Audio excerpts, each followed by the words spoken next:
Hey everybody, welcome back. My name is Abby. I'm with Fitness is Medicine. Today we're going to do a workout in your home involving a lot of things with a fit ball. So if you don't have a fit ball, you can do these without one, and I will give you ideas on how to do that.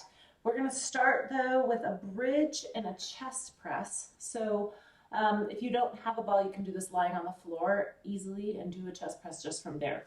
So come into these workouts warmed up and ready to go. 5 to 10 minutes of a warm up, walk around the block, up and down your stairs a few times, maybe on your home exercise equipment for a little while. Just get those muscles warmed up, your heart rate elevated just a little and ready to do some movement. So grab a set of dumbbells. Today we're going to need, I'm going to use one set of a little bit heavier dumbbells and then a little bit lighter, just for different exercises and different muscle groups.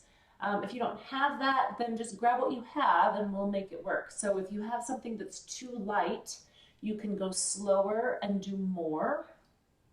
If you have something that's too heavy, maybe you just grab one. And that instantly makes it, like half the weight as far as each of your arms is concerned. If you don't have dumbbells at all, you can use things like gallon jugs full of water or half full of water. You can use soup cans, you can use water bottles, anything like that. Anything that just has a little bit of weight to it and you can get some resistance against for those muscles. Okay, so like I said, we're going to need a fit ball, a couple sets of dumbbells, and a band or two, and then like a ball for a balance exercise that we're going to do. So if you want to grab all that equipment or grab it as you go, it's up to you. Okay, so we're going to start with a bridge on the ball. So we'll start by sitting down on it. Slowly walk yourself out so that your head and shoulders are resting comfortably on the ball. And we're going to do a chest press. So you're going to take that weight, press it straight towards the ceiling. You can keep your elbows out to the side like I am doing right now, or you can keep your elbows in. This might help if you have any elbow or shoulder pain with this. Like I said, you can always hold one weight to make it a little easier if you only have heavier dumbbells. Keep your hips up so you have a nice flat surface from your knees to your shoulders. Keep breathing. 2 more. And 10. Good. All right, slowly walk yourself back up to seated, and you can set those weights down on the floor. Okay, next we're going to do a ball squat. So if you don't have a ball, again, here you can do, we're going to do a ball squat with a shoulder press. So if you don't have a ball, you can just do a squat with a shoulder press. You don't need the ball, but it just adds a little bit of extra here. I like to use a ball sometimes with squats to make sure that you're having really good form. Sometimes it's easier to do a squat with that support behind you if you have any knee pain, things like that. So pick up your dumbbells. I would say maybe a little bit lighter than you used for your chest press. Start with the ball, like kind of in your low back, and your feet a little bit further in front than you might think. Not super far in front, but you want to sit back into the ball like you're going to sit down into a chair. And you want your knees over your heels when you come down. Okay. Start with the weight here at your shoulders. We're going to go down, and then everything comes up at the same time. 2. Just like with the chest press. 3. You can keep your elbows out to the side like this, or you can bring them in like this. 5. Whatever works best for you. 6. Keep your chest nice and tall. Look forward. 2 more. 9 and 10. Good. All right. Remember to set those weights down with good form and move on to the next one.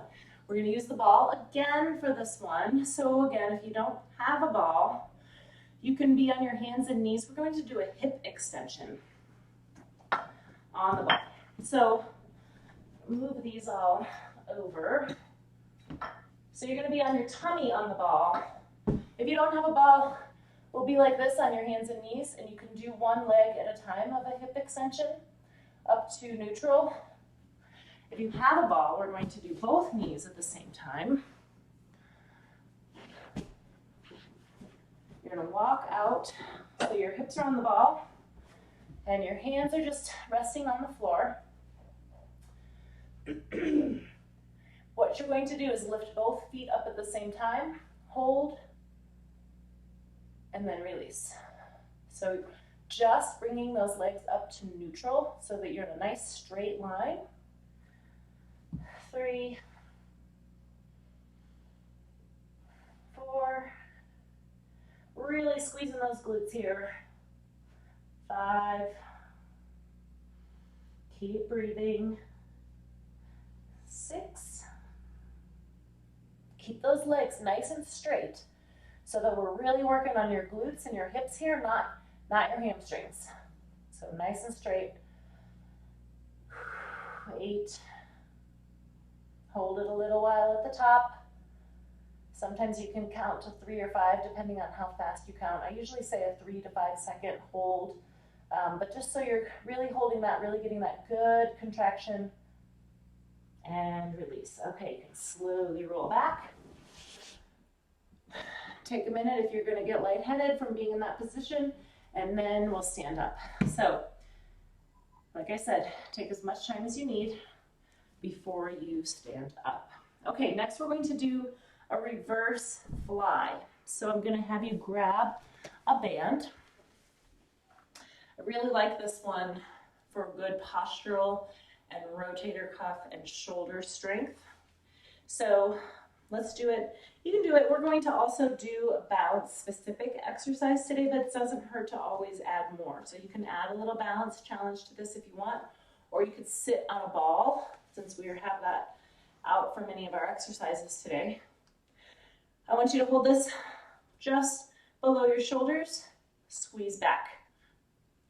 Now you can keep your arms straight like this. You can bend your elbows just a little bit. Most importantly, squeeze those shoulder blades as you come back. 4, 5, keeping your arms down about just below your shoulders. They don't need to be way up here.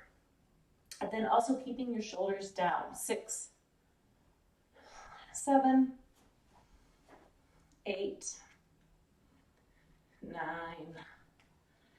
and 10. Good. Get a good shoulder squeeze each time. Think about those shoulder blades coming together each time. Really working. Okay, now we're going to use, you can use that same band and loop it over something, or you can use, I've got my tubes set up over here where they're looped through a door here. And we're going to do a triceps extension. So this one, you're going to lock your elbows to your sides here, keep your shoulders down. I just want you to stagger your feet here a little bit, not necessarily a balance challenge, but more of a, let's not let your low back take over here. So if you just stagger your feet a little, 1 foot forward, 1 foot back, just a little. And then, as always, a little bit of an athletic stance. So your core is tight, your knees are bent just a little. You never want to do anything just standing straight leg, knees locked, right? So just an athletic stance. And we're going to press straight down beside your hips and then back up. Notice that the only joint moving are my elbows. 5, 6. This is really isolating your triceps. 7, 8. So if you come out here, then you're pulling in some lat work, which is okay. You're not going to hurt yourself, but we really want to isolate those triceps here. And 10. So you can see that right here to get that good triceps extension, really just isolating that by just bending and straightening your elbow. Okay, now we're going to end with a balance challenge. Grab that little ball I was talking about. If you don't have a ball, you can use a pillow or any object. It doesn't matter. We're just going to stand on 1 foot. If standing on 1 foot is too much, you can do a tandem stance. If that's too challenging, do a little bit of a staggered stance. And if that is still too challenging, just try to stand with your feet really close together, because that narrowing that base of support challenges your balance. So whatever you decide, we're going to slowly pass a ball from side to side. We're going to do it for about 30 seconds on each side. Talkie, he's a barker up there. Now, if this feels easy to you, ways to increase the challenge are you can watch the ball sideways, all the way back and forth. So changing your gaze is a really good way to challenge your balance, your proprioception. All right, now we're gonna switch feet. And if that feels easy,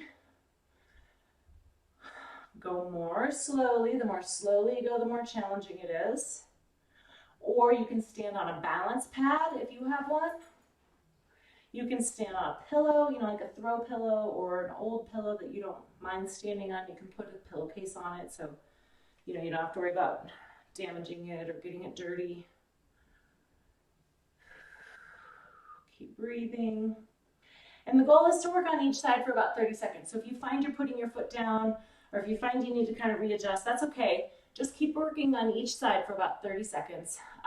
Again, if you need longer, if you need more challenge, do it for a minute. You know, you can add those extra challenges if you need more. If you need, I always recommend doing balance challenges either next to a wall like this, so that if you do kind of lose your balance, the wall's there, or next to a kitchen counter or something sturdy that you can hang on to if you do lose your balance. Okay, go through these 1 to 2 more times. You can add cardio in between, keep your heart rate up, make it a good full body resistance and cardio workout all in one, and be sure to stretch and cool down at the end. Thank you, everybody, and keep moving. We'll see you next time.